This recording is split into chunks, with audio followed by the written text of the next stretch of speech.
The Vraxian Empire had been expanding through the stars for centuries, conquering and absorbing countless alien species into their fold.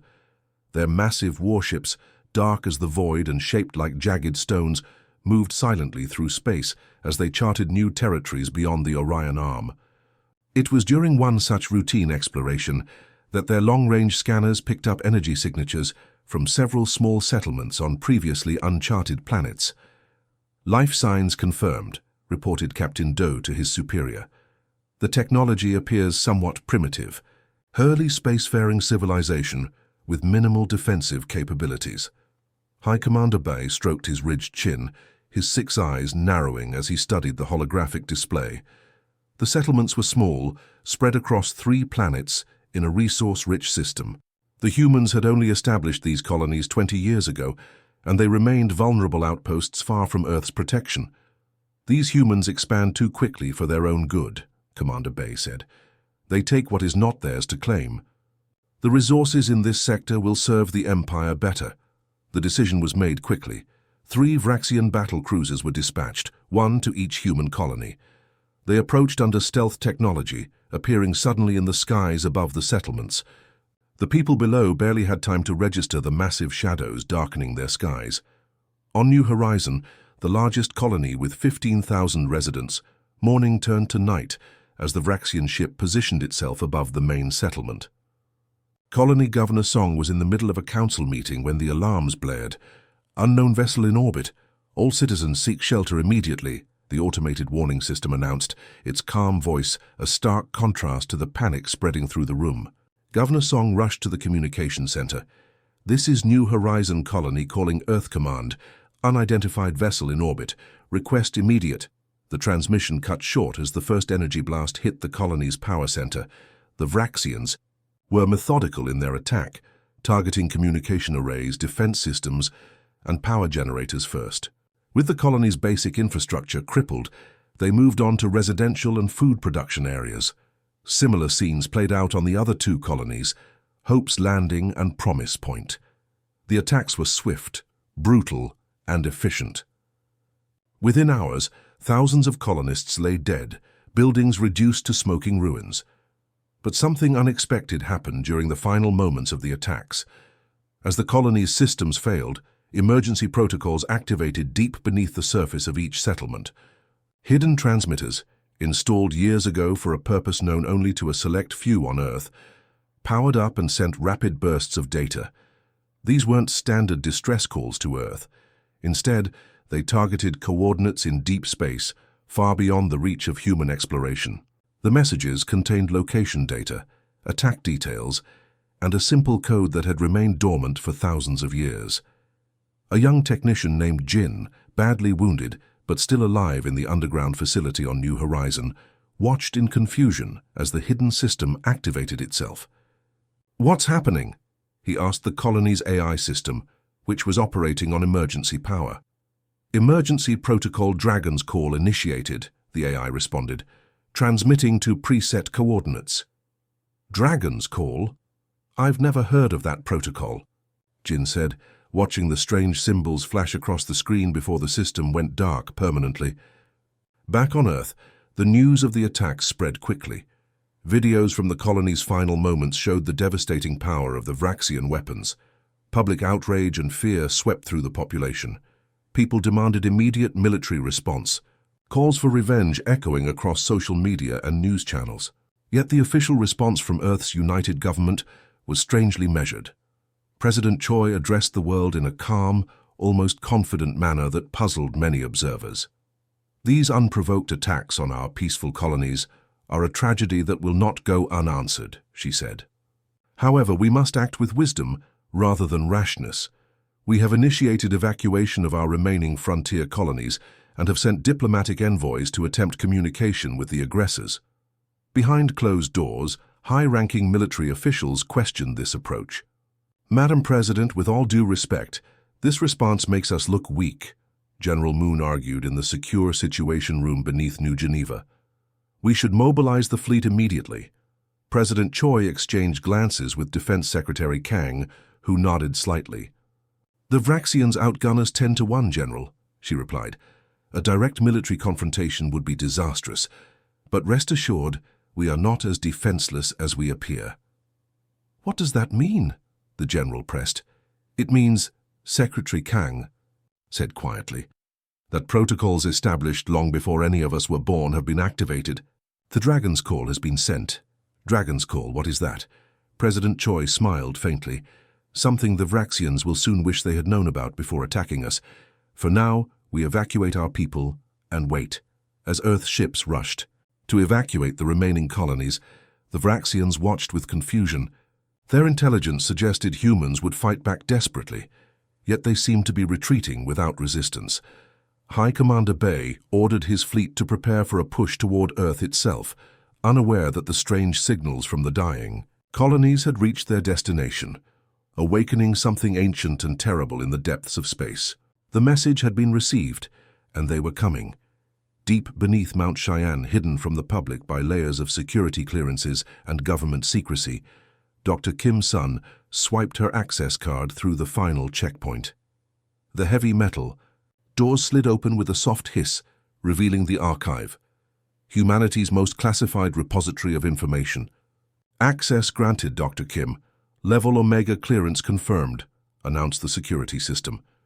Kim adjusted her glasses and stepped inside, her footsteps echoing in the cavernous room. As Earth's leading xenohistorian, she had spent decades studying evidence of alien civilizations, but never imagined she would be called upon during an actual first contact crisis, especially not one that had already resulted in thousands of human deaths. "The President said you'd be coming," said Director Park, an older man with silver hair who rarely left the underground facility.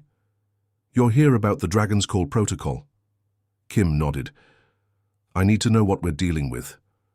The Vraxians have destroyed 3 colonies, and instead of fighting back, we're evacuating and asking for peace talks. It doesn't make sense unless we have an ace up our sleeve."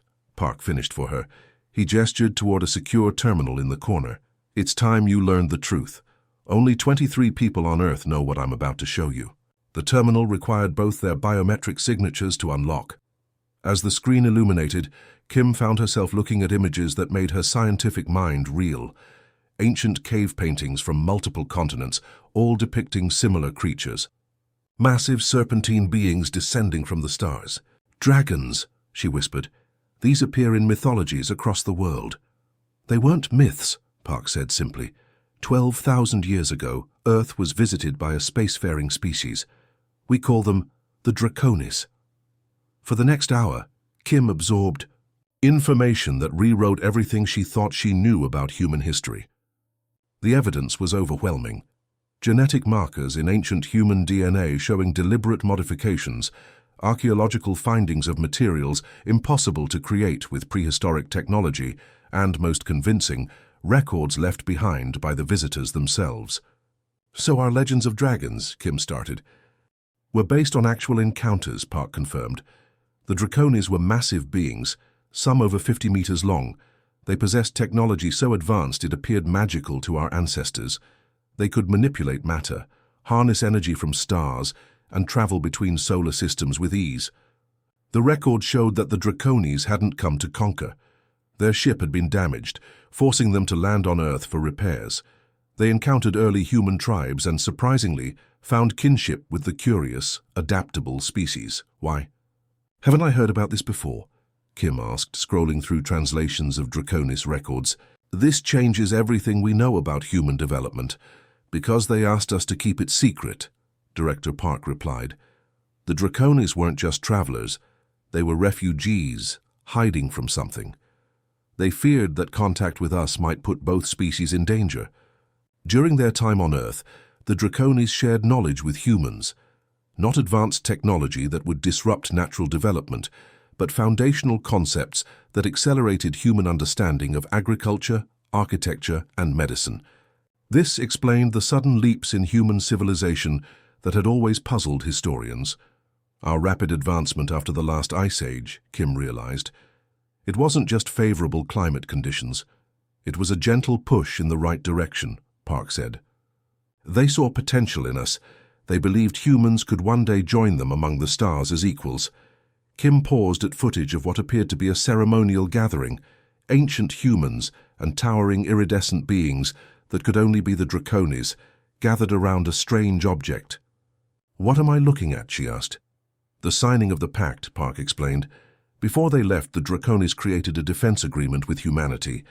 They gifted us with beacon technology, devices that would remain dormant until needed. If humanity ever faced an existential threat from beyond Earth, the beacons would activate, calling the Draconies back to honor their promise." "Where did they go?" Kim asked. "According to the records, to the Galactic core. They said they needed time to heal, to grow stronger. They promised they would return if called." Kim felt a chill. "And we just called them." Park nodded grimly.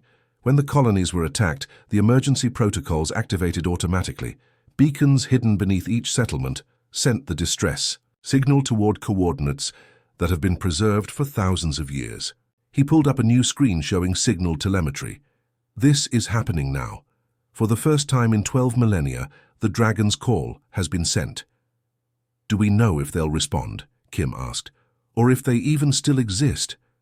"That's the question, isn't it?" Park looked troubled.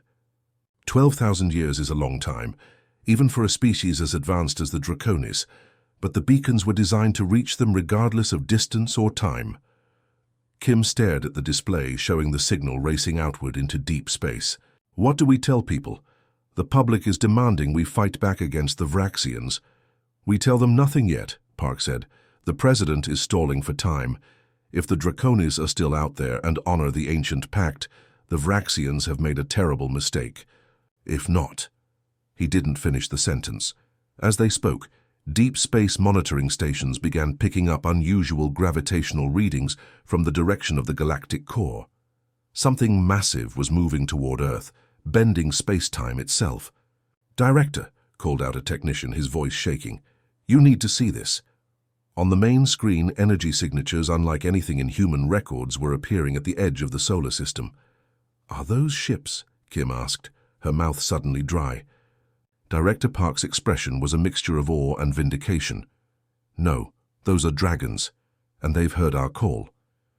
The Vraxian war fleet emerged from light speed at the edge of Earth's solar system, their obsidian ships forming a spearhead formation as they approached the blue planet.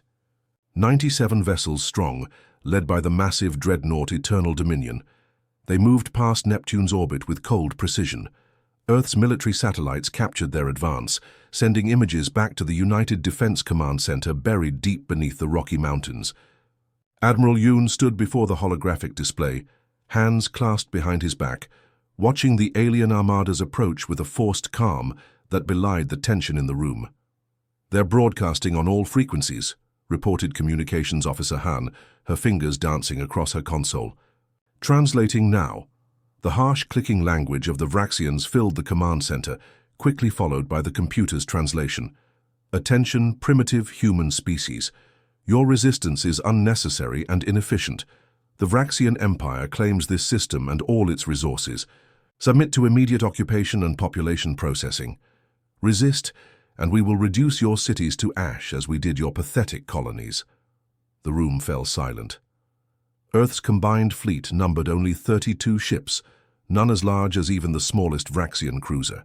"Time to intercept?" Admiral Yoon asked quietly. 6 hours, sir," replied Tactical Officer Cho. The Admiral nodded. "Send the evacuation order to all coastal cities. Move civilian populations to the designated shelters." President Lee's face appeared on the main screen. "Admiral, have our deep space probes detected any unusual activity?" The question seemed odd to most of the staff, but Admiral Yoon understood its significance. "Nothing yet, Madam President." "Keep watching," she said cryptically, ending the transmission. The Admiral turned to his second-in-command. "Captain Jin, what's the status of the orbital defense grid?" "Online, but..." Captain Jin's words trailed off as his console began flashing with unexpected alerts. "Sir, something's happening. Dormant. Sensors throughout the system are activating." "What dormant sensors?" Admiral Yoon demanded, though a flicker of hope crossed his weathered face. I don't know, sir. They're not in our database. They appear to be ancient technology embedded throughout the solar system. Some on planets, others in asteroids, even some on our own moon. They've been there for thousands of years.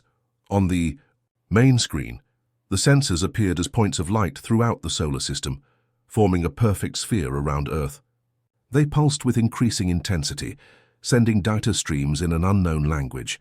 In homes and shelters across Earth, people gathered around screens showing the approaching Vraxian fleet. Parents held their children close, lovers clasped hands, and friends embraced, many believing they were witnessing humanity's final hours. In orbit, astronauts aboard the International Space Station watched with a unique perspective as an unexpected phenomenon began to unfold. "Houston, are you seeing this?" asked Station Commander Wu, her voice trembling with awe rather than fear. Beyond the approaching Vraxian fleet, space itself seemed to bend and ripple. The stars behind the distortions stretched and blurred like reflections in disturbed water. The fabric of reality tore open in 7 different locations, forming massive apertures of swirling energy. Back in the command center, alarms blared as instruments detected gravitational anomalies unlike anything in scientific records. "Some kind of slip space ruptures," shouted Science Officer Bay, "but on a scale that's impossible." From these cosmic wounds emerged shapes that defied comprehension. First came enormous serpentine heads, followed by elongated bodies that seemed to stretch for kilometers. As they fully materialized, the human observers struggled to process what they were seeing. 7 colossal vessels, each one bigger than Earth's moon, had appeared at the edge of the solar system. They resembled dragons from ancient mythology, but were clearly biomechanical in nature. Living ships covered in what appeared to be scales, made of some iridescent metal. Their wingspan blotted out the stars behind them, and their eyes glowed with internal energy that shifted between colors humans had no names for. The Vraxian fleet halted its advance. Even from Earth, observers could see the alien ships changing formation, moving from offensive to defensive positioning. "They're scanning us," Officer Bay reported in disbelief. "No, they're scanning everything. Earth, the Vraxians, the entire system." Admiral Yoon gripped the edge of the command table. "Are they communicating?" As if in answer, every communication device on Earth, from military channels to civilian phones, radios, and televisions, simultaneously broadcast the same message. It came in a deep, resonant voice that seemed to bypass the ears and speak directly to the mind. "We are the Draconies. We have heard the call of our human allies. The terms of the ancient pact remain. This world and its people are under our protection." Then, addressing the Vraxian fleet directly, the message continued in the Vraxian language, before translating to human tongues. "You have violated the terms of protection. You will know fire." On the Vraxian flagship, High Commander Bay frantically ordered his communications officer to respond. "Identify yourselves. The human worlds fall under Vraxian expansion rights according to Galactic Charter Section 7. The response was immediate. "We predate your charter by eons. The humans are our chosen companions, not your conquest." In homes across Earth, people watched in stunned silence as the dragon ships moved with impossible grace and speed, despite their enormous size. Their bodies undulated through space as if swimming through water rather than vacuum. Admiral Yoon turned to his officers, his expression a mixture of relief and wonder. "It appears," he said quietly, "that humanity has some very old friends." On the main display, the 7 Draconies vessels positioned themselves between Earth and the Vraxian fleet. Their massive jaws began to glow with building energy that registered. Off the charts of human monitoring equipment, the ancient guardians had awakened, and they had come to collect a debt of blood. The command center fell silent as everyone watched the massive display screens. The Vraxian fleet, moments ago so threatening, now seemed tiny compared to the 7 dragon-shaped vessels that had positioned themselves between Earth and the alien armada. No one spoke. No one even seemed to breathe. "Are we recording this?" Admiral Yoon finally whispered, breaking the trance.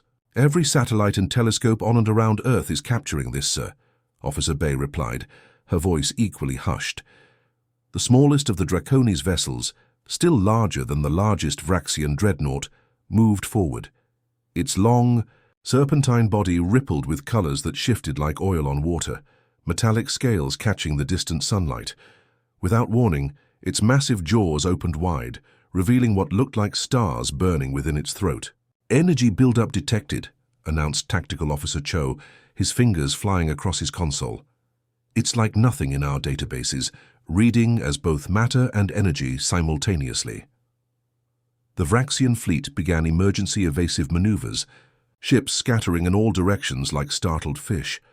Their flagship, the Eternal Dominion, launched a volley of missiles toward the Draconies vessel. "They're firing!" someone shouted. The missiles, deadly enough to obliterate an Earth city, seemed to slow down as they approached the dragon ship, then simply unraveled. There was no explosion, no impact.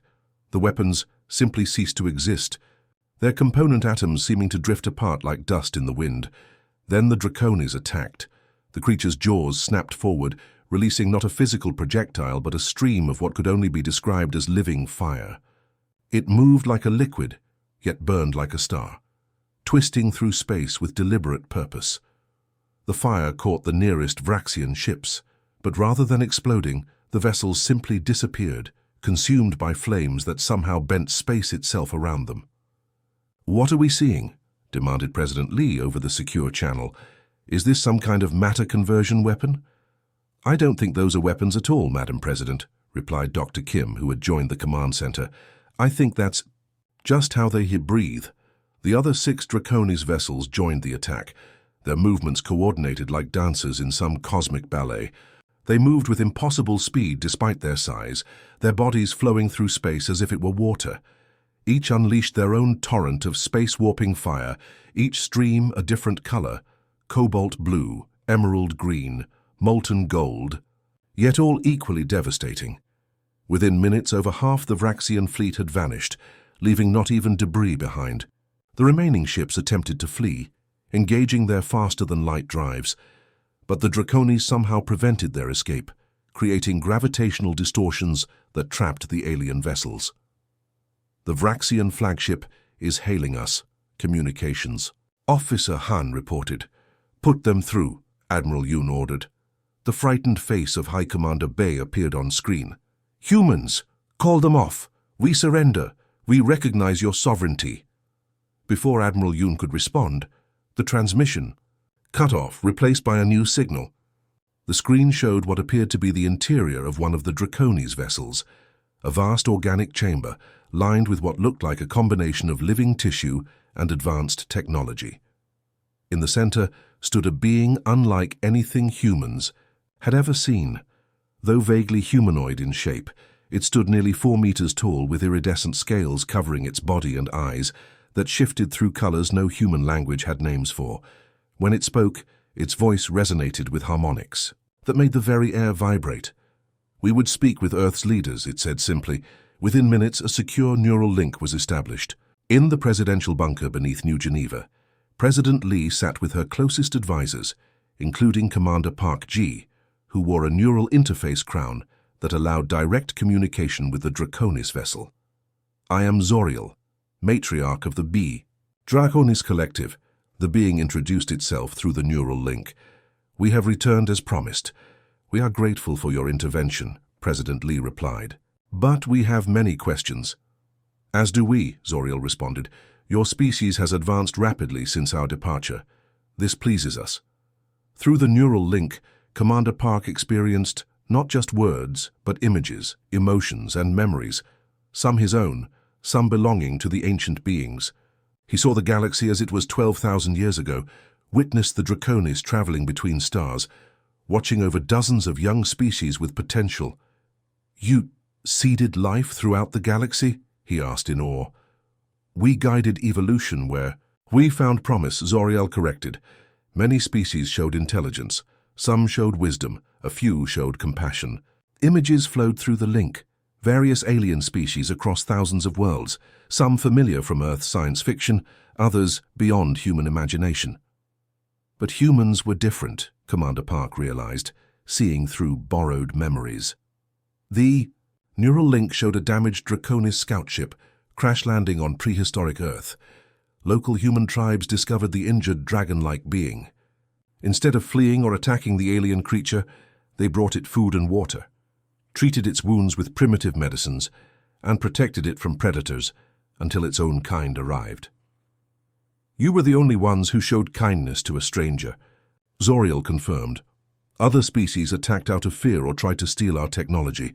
Your ancestors, with their simple tools and limited understanding, chose compassion instead." The significance of this revelation spread through the command center as Commander Park relayed the conversation. Humanity hadn't been chosen for their intelligence or strength, but for their capacity for kindness. "The pact we made was not mere obligation," Zoriel continued. "It was recognition of kinship. We saw in your species what we value in our own, the ability to see beyond difference, to care for the other." Commander Park could feel the aliens' genuine affection for humanity, like a parent proud of a child's accomplishment. But alongside it, he sensed something darker, a controlled fury directed at those who had attacked human colonies. "What will happen to the remaining Vraxians?" he asked. "Most will be permitted to return home with knowledge of what they witnessed," Zoriel answered. "Their leaders will face judgment, and all will carry our warning to the galaxy. The children of Earth are under the protection of the Draconis. This was true 12,000 years ago. It remains true today." As the neural link faded, Commander Park removed the interface crown, his hands trembling slightly. "Madam President," he said quietly, "I think everything we thought we knew about our place in the universe just changed. The crater Tycho on the lunar surface had always been one of the moon's most distinctive features, visible even to ancient stargazers on Earth. Now it housed something that would have been unimaginable just months earlier: the Draconis Embassy. From Earth, people could see it at night with the naked eye, a shimmering, iridescent structure that seemed to grow organically from the lunar regolith. It changed colors throughout the lunar day, reflecting the sun in impossible hues that sometimes created aurora-like effects visible from Earth. Children would lie in fields at night, pointing upward and making wishes to the dragons who watched over them. Admiral Li Han's shuttle approached the embassy for his third diplomatic meeting since the Vraxian incident. Though he'd made this journey twice before, the sight still took his breath away. The structure defied human architectural understanding, neither built nor grown, but somehow both simultaneously. It resembled a massive, coiled dragon wrapped protectively around a central spire, its surface composed of what appeared to be living metal that rippled occasionally as if breathing.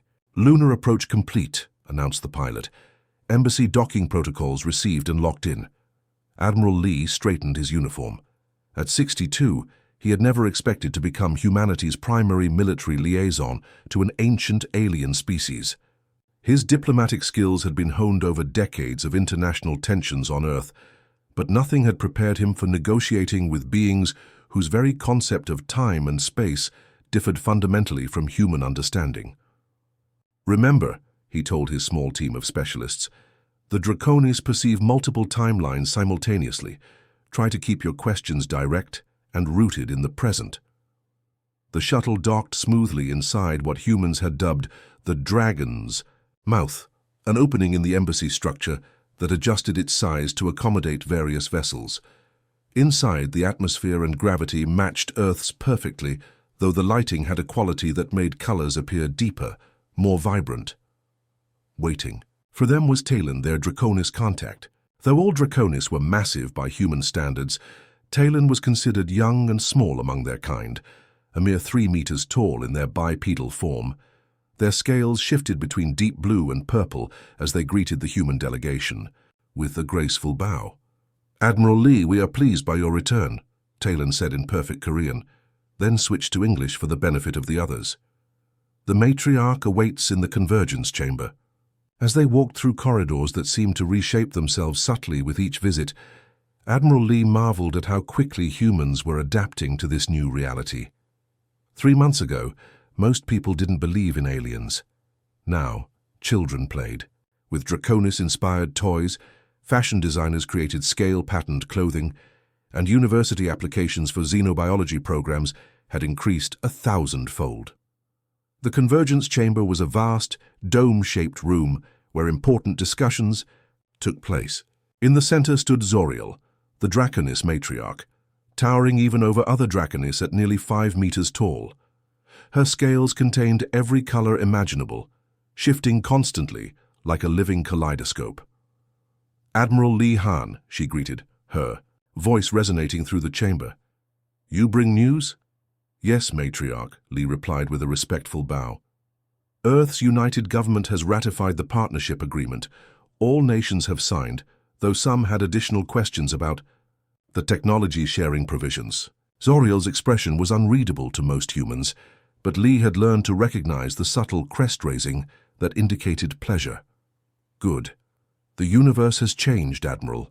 Your species must be prepared."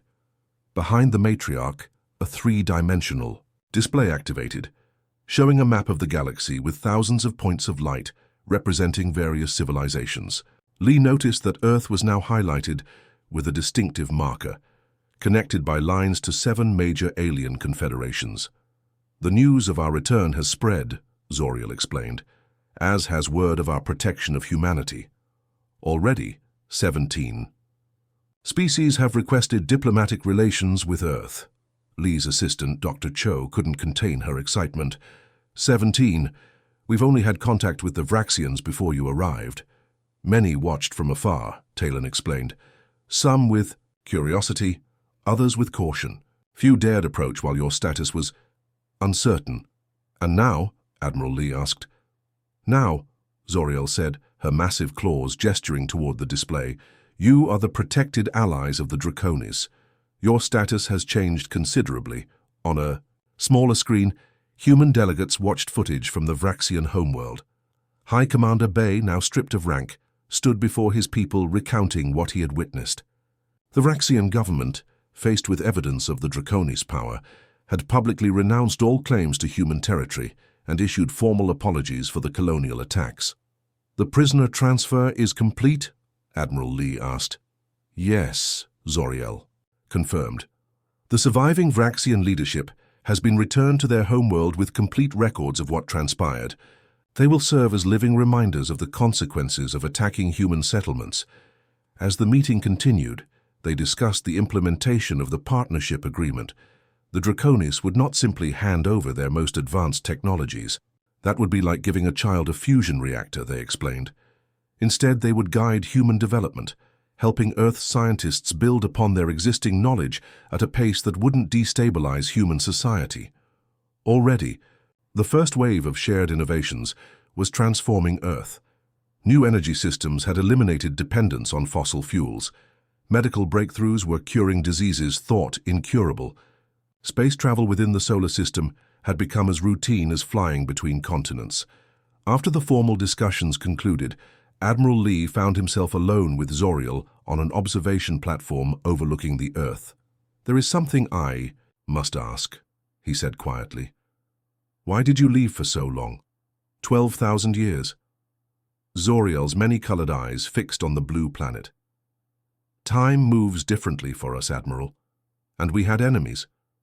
Conflicts that threatened all we protected.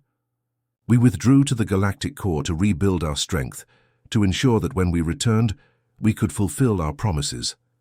And now we are here to stay," the massive being said simply. "The embassy is but the beginning. As humanity reaches further into the stars, we will guide and protect. Your species has great potential, not just for technological achievement, but for bringing compassion to a galaxy often lacking in it." As Admiral Li's shuttle departed the lunar embassy several hours later, he gazed back at the shimmering structure. Reports from across Earth had documented what people were calling dragon sightings, brief glimpses of the enormous vessels passing through the atmosphere, sometimes leaving spectacular light shows in their wake. Rather than causing panic, these appearances had become celebrated events, with people gathering to watch and cheer. He thought about how quickly everything had changed. 3 months ago, humanity had felt alone and vulnerable in the cosmos. Now, they stood under the protection of ancient guardians who saw something special in them, not for their strength or technology, but for their capacity for kindness. The message to the galaxy was unmistakable. The dragons had awakened, and they watched over their human allies with ancient eyes and fiery breath. Those who sought peaceful exchange were welcomed. Those who came with ill intent would face the consequences. A new era had begun, and humanity would never be the same.